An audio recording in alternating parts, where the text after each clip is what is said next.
चलो सबने क्वेश्चन तो पूछ लिया, ऐसा होना चाहिए वैसा होना चाहिए, सोल्यूशन क्या है? सोल्यूशन की बात ही नहीं कर रहा है, सब अपने मुद्दे लेके आए हैं। नीट पेपर लीक हुआ है तो उसमें किया क्या जाए?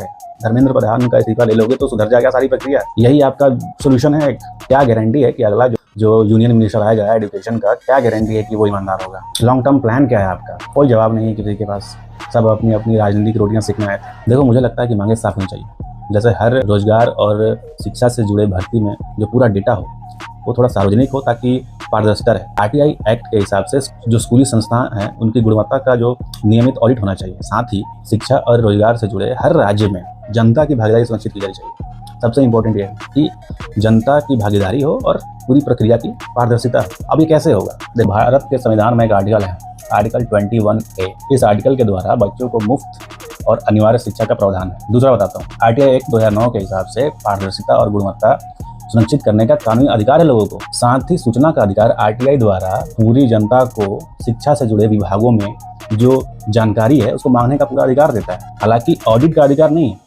उसके लिए कानूनी व्यवस्था बनाई जा सकती है, कोई बड़ी बात नहीं।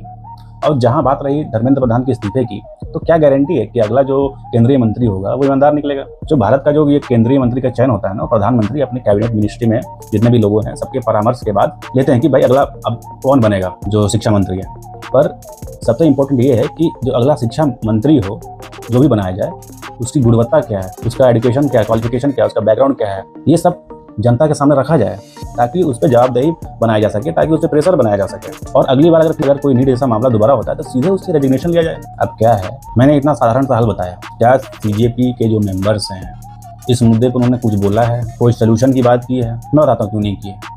क्योंकि उनको अगला केजरीवाल बनना है। उन्हें लोगों के मुद्दे से बढ़कर अपना जो राजनीतिक सफर है उसकी चिंगारी लगानी है। खैर, मुझे नहीं लगता कि ऐसा कुछ होने वाला है, क्योंकि जहां तक मैं प्रोटेस्ट को देख रहा हूं तो ये प्रोटेस्ट किसी और दिशा में जा रहा है। और अपोजिशन भी ये बात अच्छे से जानती है कि अगर हमने सीजेपी को सपोर्ट किया तो कल को ये एक नया पार्टी बनाएगा और हमें अगले केजरीवाल से निपटना होगा। पिछली बार अन्ना आंदोलन में जो कांग्रेस के विपक्षी दल थे उन्होंने अरविंद केजरीवाल को सपोर्ट किया ताकि कांग्रेस का वोट शेयर कम हो सके। उससे क्या हासिल हो गया? एक आम आदमी पार्टी बनकर तैयार हुई, उसके जो लीडर है केजरीवाल, उन्होंने अपनी रोटी से की दिल्ली के सीएम बने। भ्रष्टाचार यूं का त्यों रहा, उसकी तो आप कोई बात ही नहीं करता। दोबारा से यही होगा। और कांग्रेस और बाकी के लोग बिल्कुल भी नहीं चाहेंगे कि उनका जो वोट शेयर है कम हो। सबसे पहले तो कांग्रेस जो खुद को यूथ लीडर बताता है, दूसरे दो आम आदमी पार्टी है, यार उनके तो लिंकअप भी बताए जा रहे हैं। और रही बात समाजवादी पार्टी के, भाई खुद को वो पिछड़ों का नेता बोलते हैं, और किसी ऐसे पार्टी को क्यों सपोर्ट करेंगे जो उनका दलित वोट शेयर खा जाए? तो बस यही है, नाटक हो रहा है देश में।